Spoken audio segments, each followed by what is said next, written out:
자, 한 번 더 할까요? 아름다운 것이 죄라면 당신은 사형감입니다 하고 이렇게.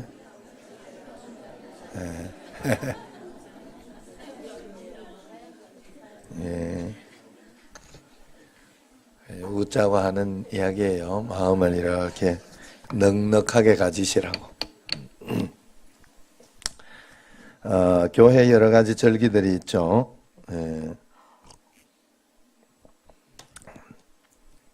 대강절, 성탄절, 추수감사절, 사순절 이렇게 있는데 오늘 대강절은 큰 강림, 큰 대자, 강림할 때 그 강자 해서 큰 강림이 있다. 또 대림절 이렇게 하기도 합니다. 그래서 어떨 땐 대림절 이렇게 쓰는데 큰 임재, 하나님의 임재가 있다. 그런 겁니다. 그래서 영어로는 어드벤트, 온다, 도착하다 하는 그런 뜻인데 이 세상에 태어나신 예수님의 오심을 준비하는 그런 절기예요. 그래서 교회 성도들이 신앙을 돕기 위해서 교회 성도들은 세상 달력과 다르게 이렇게 사용을 하죠. 그래 그걸 교회력이라 이야기를 합니다. 그래서 세상 달력은 1월 1일부터고 그렇게 하지만은 교회력은 대강절이 시작되는 오늘부터 이제 새로운 한 해가 시작된다. 그렇게 보면 돼요. 그래서 다 이렇게 11월 말로 이렇게 마무리를 하고 또 12월 달에 새로 또 임명도 하고 여러 가지 하는 겁니다. 그래서 성탄절을 준비하는 그 대강절로부터 시작이 되기 때문에 이것은 4세기부터 AD 4세기부터 7세기 4세기에 시작되어서 7세기부터 이제 이 예수님의 탄생 재림을 준비하는 절기로 확대되기 시작했어요. 그래서 대강절은 성탄절을 준비하는 절기요. 더 나아가서 성천하신 예수님의 재림을 준비하고 이렇게 기다리는 그런 절기라 할 수 있습니다. 여러분 우리 기독교는 기다림의 종교라 그렇게 이야기를 할 수 있어요. 왜냐하면 늘 성경에 보면 기다림에 대한 약속을 이야기하고 있어요. 구약은 오실 메시아 해서 인간을 구원해 주실 예수님을 기다림에 대한 그런 예수님 기다린다 하는 그런 약속에 대한 이야기이고 신약은 부활 승천하신 예수님이 재림을 기다리는 그런 이야기요. 그 주님과 함께 동행하는 그런 이야기죠. 그런 약속의 메시지다 하는 거예요. 그래서 믿음의 삶을 살면서 신앙인들이 배워야 하는 그런 첫 번째 가르침은 기다림이다 하는 그런 생각이 듭니다. 그러면서 우리 인생이 고난 속에 들어가기 시작하거나 어려움 속에 우리가 살아가면서 그렇게 나아갈 때 주님 앞에 나아갈 때는 우리가 빨리 하나 해야 하는 게 있어요. 그게 뭐냐? 바로 기다림이에요. 말씀을 믿고 기다리고 우리의 마음과 생각을 지키면서 기다려줘야 된다 하는 겁니다. 왜냐하면 고난은 우리로 하여금 분별력을 잃게 하고 자제력을 잃게 하기 때문에 그래요. 특히 믿는 사람들이 견디기 힘든 시간을 지날 때는 항상 자기 인생을 향한 하나님의 뜻이 무엇인지 궁금해합니다. 그리고 하나님 언제까지 이렇게 나를 이렇게 하실까 하는 그런 생각을 하게 됩니다. 그러나 믿음의 삶을 이렇게 살아볼 때 우리가 정상적으로 이렇게 믿는 믿음을 하면 지금 하나 잘 되었다고 다 잘 되는 것도 아니고 지금 하나 못 되었다고 다 끝까지 못 되는 게 아닙니다. 예수님을 믿고 주님을 의지하고 가는 사람은 항상 좋은 것으로 풀리게 되어 있고 가장 좋은 것으로 하나님이 인도하시기 때문에 언제나 기다리면서 과정 가운데 있는 나를 살펴볼 수 있어야 됩니다. 여러분 어르신들이나 이런 분들을 보면 얼마나 많은 굴곡, 얼마나 많은 그런 과정들을 지낸 것을 보게 됩니다. 저도 이렇게 생각해 볼 때 이게 끝난 것 같다, 아닌 것 같다 하는 그런 일들이 굉장히 좋은 일들로 바뀌고 또 역사가 일어나고 하는 것들은 꼭 시간이 필요한 것을 볼 수 있었어요. 저도 우리 정신제일교회도 지금 이렇게 조금 이렇게 좋아졌습니다만은 저로서는 굉장한 거예요. 저도 처음에 여기 왔을 때는 여기 야 나도 안 오겠다 하는 생각을 했어요. 예, 정말로. 왜냐하면 높았고 그리고 이 도심 속에 완전 촌동네 교회더만요. 예, 예, 정말로. 오죽하면 작년에 그 누구지? 저작년에 문희옥 씨가 왔을 때 그랬어요. 진짜 시골스러워서 좋다고, 고향 온 것 같다고 이랬어요. 나는 별로 듣기가 안 좋더라고 그게. 그래서 그렇게까지 했는데 어쨌든 그랬는데도 하나님은 기다리고 주님 앞에 그렇게 하면서 왔더니 하나님의 때를 이루어 주셨고, 내부도 사실 굉장히 이렇게 시커멓고 그랬었어요. 그런데도 이렇게 밝아진 거예요. 굉장히 밝아지고 좋아지고, 또 그러면서 하나님께서는 우리 교회도 또 이렇게 새롭게 계획하고 계신 줄로 믿습니다. 예, 물론 여기에도 지금 너무 좋고 감사하지만, 너무 좋고 감사하지 않다는 소리가 아니에요. 감사하고 좋지만 또 하나님께서 또 언제 어떻게 하실지 그건 나는 몰라요. 그러나 하나님의 계획과 뜻은 분명히 있을 것이다. 그리고 우리는 그 기다림으로 주님 앞에 기도하면서 이렇게 나가야 돼요. 우리 마음은 언제나 어떻게 해서든지 고난을 빨리 탈출하고 이걸 빨리 해결하고 그렇게 하려고 생각하지만은, 그게 목적이지만은 하나님께서는 우리가 고난을 통해서 배울 것을 다 배우지 못하고 그렇게 해서 성장하기를 원하지 않습니다. 하나님의 사람은 반드시 하나님이 철저하게 훈련하고 그러면서 같이 가는 거예요. 그렇게 데리고 가요. 내가 적당선을 타고 그렇게 해서 하나님이 인도하지 않습니다. 그래서 하나님께서 고난을 통해 우리가 배워야 할 것을 배우게 하고 성장하게 해야 할 것을 성장해야 된다 하는 것을 잊어서는 안 돼요. 그러므로 우리가 고난의 때를 지날 때는 너무 조급하게 긍정의 힘으로 덮어서도 안 되고, 또 그렇다고 또 부정적으로 너무 절망하고 포기해서도 안 됩니다. 너무 쉽게 또 생각해서도 안 돼요. 지나치게 긍정적으로 생각해가지고 금방 끝날 거야, 잘 될 거야, 하나님이 좋은 거 주셔서 금방 해결될 거야, 이렇게 생각을 하면 조급하게 생각을 합니다. 그러면 하나님께서 금방 해결해 주지 않는 일들이 굉장히 많아요. 시간을 필요로 하는 일들이 굉장히 많아요, 우리 인생에는. 그래서 그런 시간이 지날 때 우리는 하나님이 해결해 주시지 않는다 하면서 실망하고 낙심하고 내가 해야 할 일을 하지 않고 하나님 앞에 나아갈 때가 굉장히 많습니다. 그렇기 때문에 우리는 언제나 조급하게 생각하면 안 돼요. 그래서 인간이 고난에 처했을 때, 어려움에 처했을 때 고난을 이겨내기 위해서 우리에게 가장 필요한 것이 무엇일까? 그것은 하나님이 우리에게 그때 요구하시는 것이 무엇이냐? 고난 가운데에서 우리에게 요구하시는 것이 무엇이냐? 그것이 무엇일까요? 그것이 바로 오늘 말씀을 봐도 그렇고 성경에서 이야기하는 것은 언제나 기도하라 하는 것입니다. 기도하라. 고난 속에서, 광야 속에서 마음이 무너지지 않고 마귀의 거짓말에 흔들리지 않은 길은 오직 하나, 우리가 기도하는 것밖에 없습니다. 나의 시련에 담긴 하나님의 깊은 생각, 깊은 계획을 제대로 알려고 하면 우리가 기도하는 수밖에 없다 하는 거예요. 우리가 고난 가운데 있을 때 기도는 대충 해서는 안 돼요. 목숨 걸고 전력 투구해야 됩니다.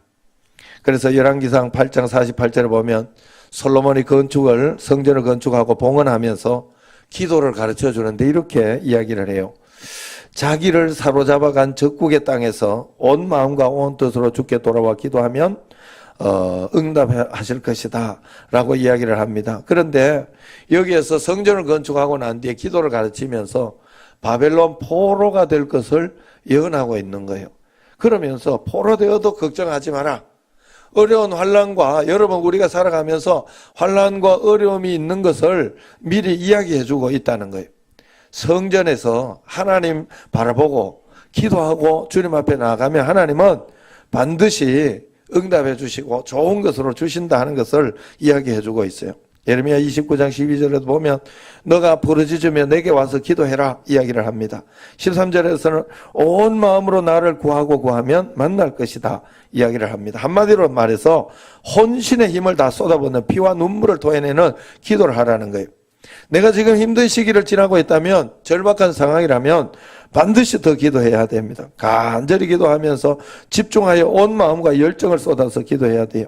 중요한 경기에 출전하는 선수들에게 어느 감독이 야 살살해라, 안 다치게 해라 하면 된다, 능력의 반만 발휘해라 이렇게 이야기하는 사람이 어디 있겠습니까? 결혼식장에 들어간 신랑과 신부가 내 마음의 반 정도만 당신에게 드리겠어요, 반 정도만 사랑하겠어요 하는 사람, 그렇게 서약하는 사람이 어디 있겠어요? 어느 회사의 사장이 직원에게 그냥 자네가 가진 능력의 30%만 발휘하게 하면서 채용하겠어요? 중요한 경기에 출전하는 선수들에게 감독은 반드시 자신의 모든 것을 쏟아부어라, 최선을 다하라 하면서 그것을 요구합니다. 결혼하는 신랑 신부는 자신의 모든 것을 바치고 내가 사랑하고 헌신하겠다 그렇게 다짐을 합니다. 회사 사장이 직원을 채용할 때도 그 직원이 최선을 다해 줄 것을 요구하는 것이지요. 그런데 그리스도인들은 너무 기도를 대충 하는 거예요. 건성으로, 마치 남의 일처럼, 마치 응답이 안 돼도 되는 것처럼 매너리즘에 빠져서 적당히 해치우는 기도를 합니다. 인간적인 노력은 많이 하는데 기도는 조미료처럼 대충 하는 경우가 많습니다. 그래서 예배 시간, 기도 시간이 길면 안 되는 거죠. 그러면 왜 이렇게 기냐? 하나님께 예배 드리러 와놓고 시간을 가지고 따지고 있어. 아유, 하나님이 얼마나 서운할까? 예? 여러분, 하나님께 예배 드리러 와가지고 하나님께 예배 드리면서 다른 것만, 누가 잡으는 거 가지고 시험 들고 있어. 아니, 내가 예배를 드리면서 다른 사람을 보고 있어. 그게 예배하는 거예요? 아니면 지적하려고 오는 거예요? 아니면 시간 맞추려고 오는 거예요? 시간 때우러 오는 거예요? 교회? 아니잖아요. 우린 바로 믿어야 돼요. 진짜 바로 믿어야 우리 마음에 참된 기쁨과 참된 마음이 생겨요. 참된 어떤 그런 하나님 앞에. 그래서 여러분 온 마음을 다해 주님 앞에 예배를 드리고 다른 거 신경 쓸 거 없어요. 찬양대 좀 오늘 너무 잘해가지고 내가 당황했습니다만은, 예? 좀 이렇게 좀 못해도 돼. 예? 실수해도 되고. 그렇지만 잘하려고는 해야 되지만, 잘하려고는 내가 해야 되지만 최선을 다했는데 안 되는 거 가지고, 그거 가지고 이야기할 건 없어요. 그거 가지고 하나님이 영광 받으시고 안 받으시지는 않아.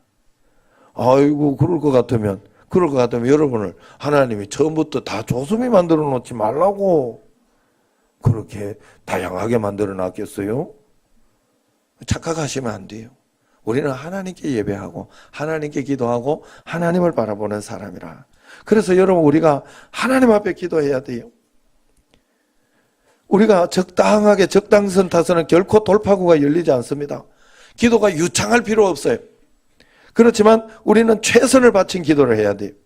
예수님도 이 땅에 있을 때는 땀이 피가 되도록 그렇게 기도하셨다 하고, 마지막에 그 겟세마네 동산에서 어려움이 있을 때 그거 이겨내려고, 그 어려움 그것을 잘 받아들이고 이겨내려고 그 고난을 극복하기 위해서 땀이 피가 되도록 기도하셨죠. 그리고 히브리서에 보면 어떻게 해석했어요? 예수님이 이 땅에 있을 때 눈물과 통곡으로 기도했다 했어요. 하나님도 그렇게 했는데, 여러분 하나님만큼 돈 있어요? 하나님만큼 뭐 있어요? 할 거 있어요? 그런데 왜 그렇게 기도 안 해요? 하나님도 이 땅에 악한 사단의 어떤 그런 것들이나 이것을 이겨내고 극복하고 이것을 이렇게 하기 위해서는 눈물과 통곡으로 기도했답니다. 여러분, 그런데 우리가 왜 꼭 하나님 아니어도 된다는 식으로 그렇게 기도하고 그렇게 살고 있습니까? 오늘 예레미야는 눈물의 선지자라는 별명이 붙을 정도로 하나님 앞에 처절하게 기도했던 사람이죠. 부르짖는 기도를 한 사람이죠. 온 마음과 전심으로 기도하는 사람은 눈물로 기도한 사람이에요. 오늘 말씀은 예레미야가 시위대 뜰에 갇혔을 때, 그럴 때 받은 말씀이라고 하잖아요. 거기 1절에 보면 예레미야가 바른 말을 했다가, 국가에 바른 말을 했다가 오히려 매국노로 몰려서 감옥에 갇히게 된 그런 상황이에요. 많은 경우에 우리가 이렇게 감옥에 갇힌 상태, 광야로 내몰린 상태가 되면 너무나 외롭고 힘든 가운데서 이렇게 좌절하고 낙심하면서 있는데 그때 우리가 부르짖는 기도를 해야 된다는 거예요. 이때는 화려하고 유창한 수식어가 있는 기도가 아니에요. 하나님, 우리 교회 그런 기도를 잘하는 분들이 있어요. 평상시는 이렇게 기도 안 하다가도 문제만 생각해 어찌하여는 뭐 어찌하여. 그런데 나는 그 기도가 좋아 보이더라고. 그러면서 하나님 앞에 와서 그냥 더 기도해야 돼요. 어려울 때는 더 기도하고 더 하나님 앞에 진짜 어찌하여 그런 소리라도 이야기를 해야 됩니다. 하나님 앞에. 가만히 하나님 다 알아서 해야죠. 그만큼 믿으면 안 돼요. 여러분들이. 절대로 그만큼 믿으면 안 돼요. 그래서 믿음을 보여줘야 되는데 그건 기도하는 시간이에요. 믿음을 보여줘야 되는데 예배 드리는 만큼이에요. 믿음은. 하나님 앞에. 달리 여러분들이 보여줄 수 있는 게 없어요. 다 믿는 것 같아요. 다 믿는 것 같다니까. 하나님 앞에. 그러나 내 속에서는 불안한 일만 생기면 두려워하고 불안한 일만 있으면 걱정하고 그런 어떤 믿음이 하나도 없어요. 어려움만 생겨보면 알아. 믿음은. 그래서 여러분 우리가 하나님 앞에 그렇게 주님 앞에서 기도해야 됩니다. 그래서 깊은 기도를 해야 돼요. 내 감정과 생각을 쏟아내는 진실된 기도. 그래서 그때 응답하시는 하나님의 음성을 잘 듣게 되는 거예요. 고난 가운데 있기에 음성을 듣는 것이 아니라 고난 가운데 우리가 기도하기 때문에 음성을 듣는 겁니다. 오늘 예레미야에게 주님은 분명하게 이야기합니다. 너는 내게 부르짖으라. 그러면 내가 네게 응답할 것이다. 이때 예레미야가 뭐 기도 안 하고 있었겠어요? 여러분 생각을 해보세요. 거기에 있어도 예레미야가 기도 안 하고 있었겠어요? 기도했겠지. 기도하고 있을 거예요. 선지자가 기도 안 할 리가 없어요. 그런데 여기에 기도하고 있는데도 평상시 기도 많이 했는 선지자에게 요구하는 게 뭐예요? 더 기도하라는 거 아니에요. 지금 부르짖어 기도하라고. 너는 내게 부르짖으라 그렇게 이야기하지 않습니까? 예? 그러면서 주님은 계속 더 기도하라. 이상하잖아요.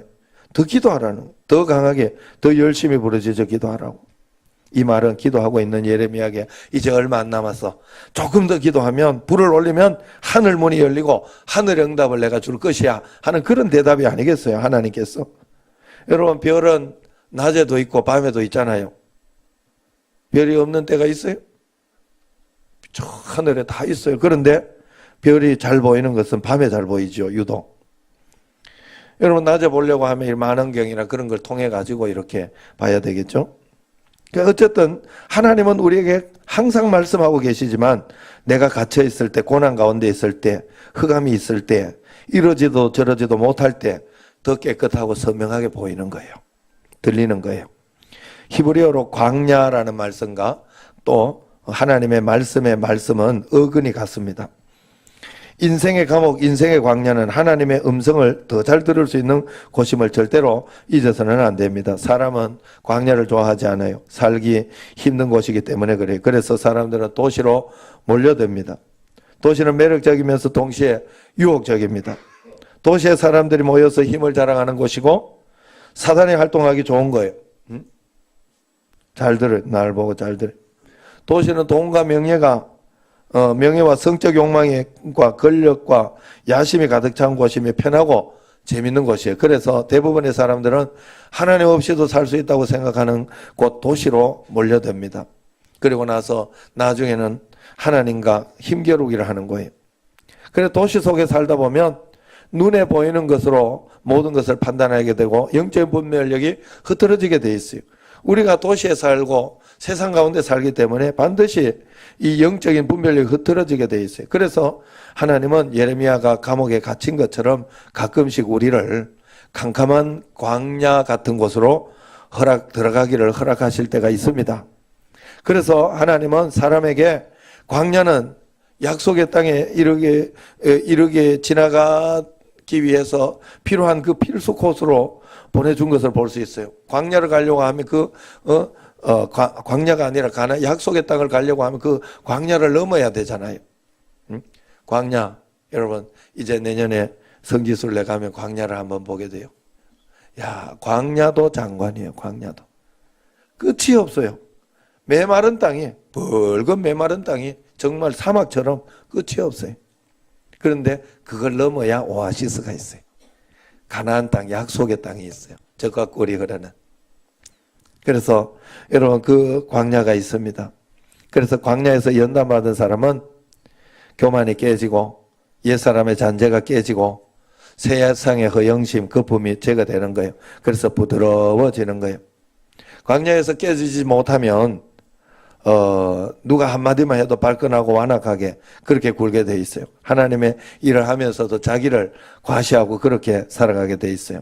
그러나 광야에서 부서진 사람은 부드럽고 겸손하게 됩니다. 그래서 감옥 광야에 갇혀 있으면서 부르짖어 기도했던 예레미야에게 주셨던 그런 하나님의 말씀이 뭡니까? 그것이 바로 하나님이 네가 알지 못하는 크고 은밀한 일을 내게 보이리라 그렇게 이야기하지 않습니까? 여러분 예레미야가 똑똑하고 스마트한 그런 선지자였지만은 하나님께서 네가 아직도 알지 못하는 너 인생에 대해서 알지 못하는 크고 은밀한 일이 내게 있다. 내가 그것을 너에게 가르쳐 주리라 이야기를 합니다.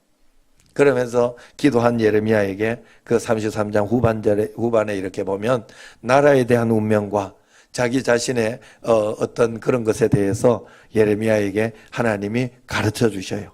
그래서 그걸 붙잡고 기도하고 그걸 소망하고 용기를 내서 살 수 있도록 그렇게 이야기를 해줍니다.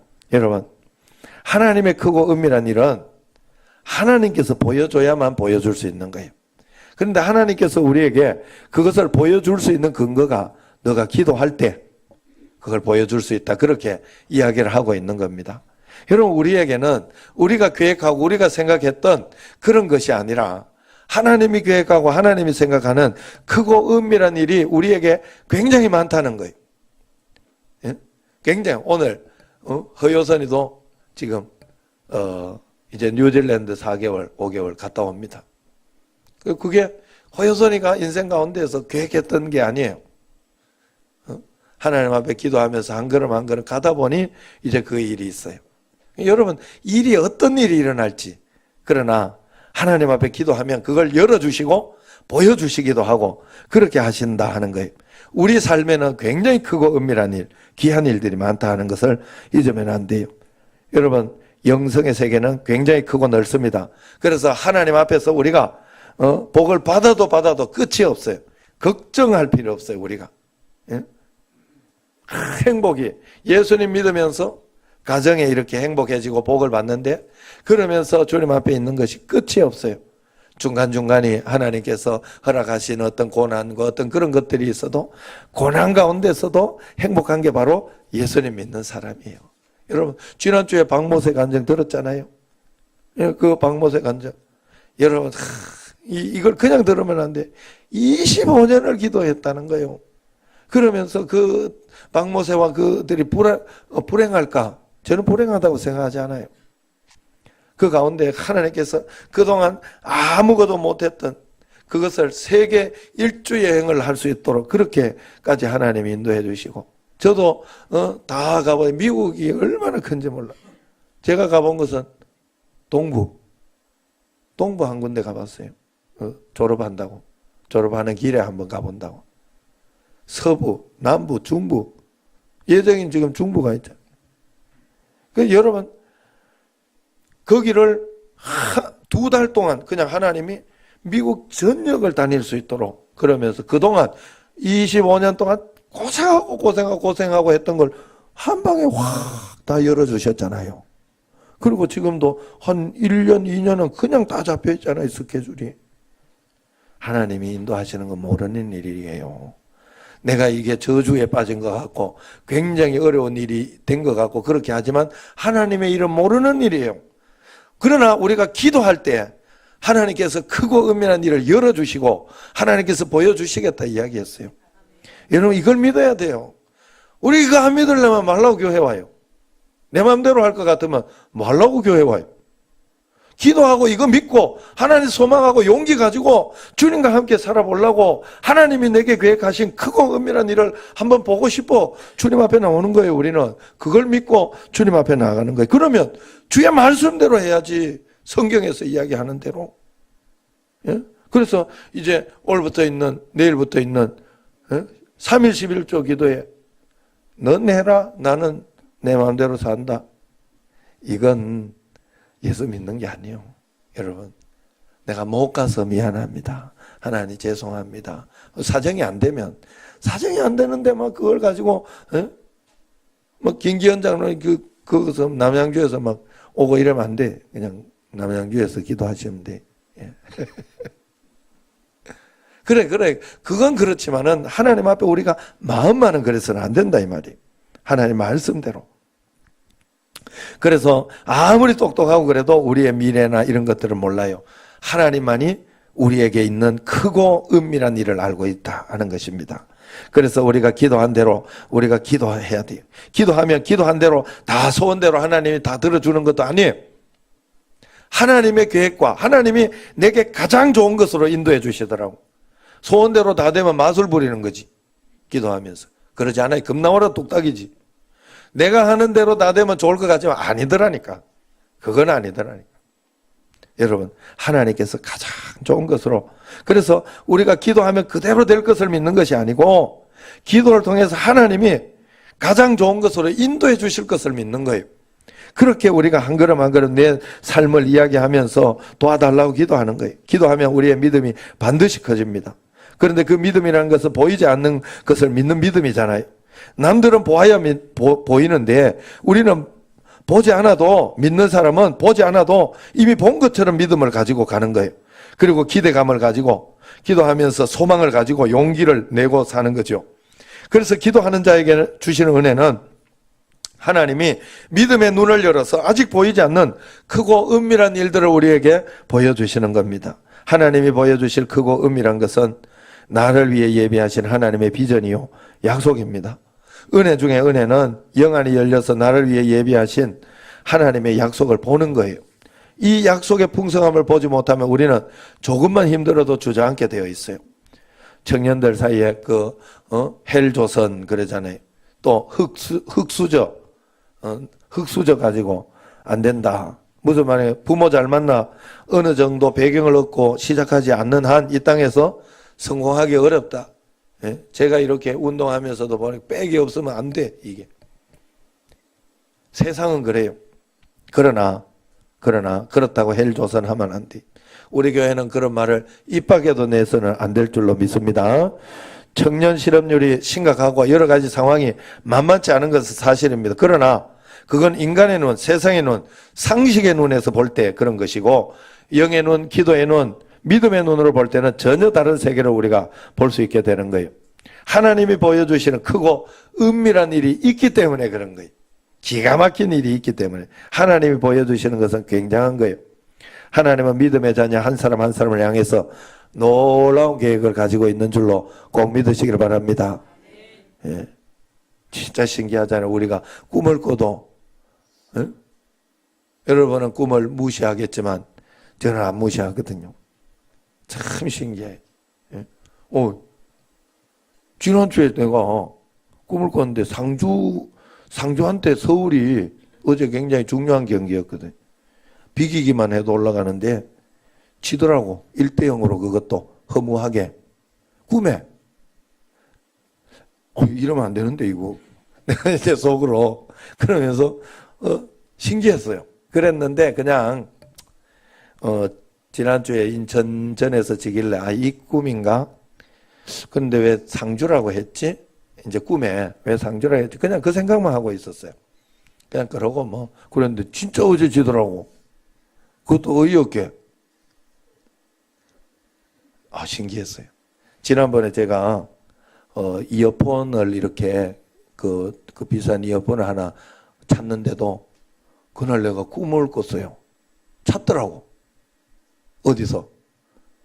내가 그날 찾았어요. 엉뚱한 데서 찾았어. 꿈에 내가 생각하기를, 깨고 생각하기를, 꿈에 그 장소가 어디 있는지 내가 알았으면 내가 지금 가서 찾아볼 텐데, 이런 생각을 했는데, 장소는 없었어. 그냥 엉뚱한 곳이었어. 내가 생각하기를. 그래가지고, 이렇게 했는데, 진짜 찾았어요. 그날 저녁에 엉뚱하게 찾았어요. 예? 그리고 그게 세탁기와 또 여기를 몇 번 탈수기 다 돌았는데도 멀쩡하게. 나 신기했어요, 진짜. 멀쩡하게 잘 돼요. 지금도 열심히 잘 꽂고 제가 다니고 있어요. 자, 여러분, 세상에 육신적인 이 세상만 있다고 착각하면 안 됩니다, 여러분. 하나님 나라가 있어요. 여러분, 우리가 영생이 있어요, 우리에게는. 그렇기 때문에 우리는 저 천국을 준비해야 돼요. 여러분, 이 땅을 살아갈 때는 천국을 준비하라고 있는 거예요. 천국을 준비하면서 여러분 살아가 보면 이 땅도 잘 될 것입니다, 아마. 그러나 천국을 준비하지 못하고 이 땅의 것만 가지고 그렇게 살아가면 바늘과 실 이야기한 것처럼 제가 이거 늘 여기 놔두자. 실이 먼저 가서는 절대로 안 돼. 이게 딸려오냐? 이렇게 가면 안 되잖아요. 그러나 바늘이 이렇게 먼저 가면 다 딸려오게 돼 있어요. 먼저 그의 나라와 의를 구하는, 여러분, 우리가 볼 거를 진짜 보고 가야 돼요. 그래야 하나님의 역사가 일어나요. 여러분, 그러므로 우리가 하나님 앞에 믿음의 눈으로 꼭 봐야 할 줄로 믿습니다. 세상 트렌드에 휩쓸려 불안한 마음으로 흔들리지 말고 기도하면서 늘 하나님의 음성에 귀를 기울여 보십시오. 우리에게 숨겨져 있는 크고 은밀한 일을 반드시 보게 될 것입니다. 항상 기도하는 사람은 믿음이 커지게 돼 있어요. 믿음은 바라는 것들의 실상이라고 했습니다. 한국교회가 너무 어렵다, 내 형편이 너무 어렵다 하고 기도하지 않고 말만 하는 사람은 현재 실상만 보고 있는 사람이에요. 그러나 한국교회는 부흥하며 일어날 것이다, 하나님은 그냥 두지 않을 것이다, 주님이 계시는 한 나는 반드시 잘 될 것이다, 하나님이 좋은 것으로 풀어주실 것이다, 지금이라도 하나님은 역사해 주실 것이다 라고 고백하며 말하며 바라보는 사람은 성경 말씀대로 바라는 것들의 실상을 보는 사람이에요. 대림절 첫 주일 기도하는 사람이 가능한 것이 있습니다. 주님께서 우리에게 요구하시는 것은 낙심하지 말고 기도하라는 거예요. 기도를 우리의 호흡이라고 했는데, 호흡이라고 쉬지 말고 기도하라 그렇게 이야기했지, 문제 해결되면 안 해도 되고 힘들면 쉬어도 되고, 그게 기도는 아니에요. 주님은 그렇게 이야기한 적이 없어요. 기도해야 되고 끊임없이 기도해야 됩니다. 잘 돼도 계속 기도하고 못 되면 더 기도하고, 기도해서 주님이 주시는 크고 은밀한 일을 여러분에게 다 펼쳐내기를 주의 이름으로 축원합니다. 매일매일 기도하면서 주님과 함께 행복한 삶을 살아가기를 주의 이름으로 축원합니다. 기도하겠습니다.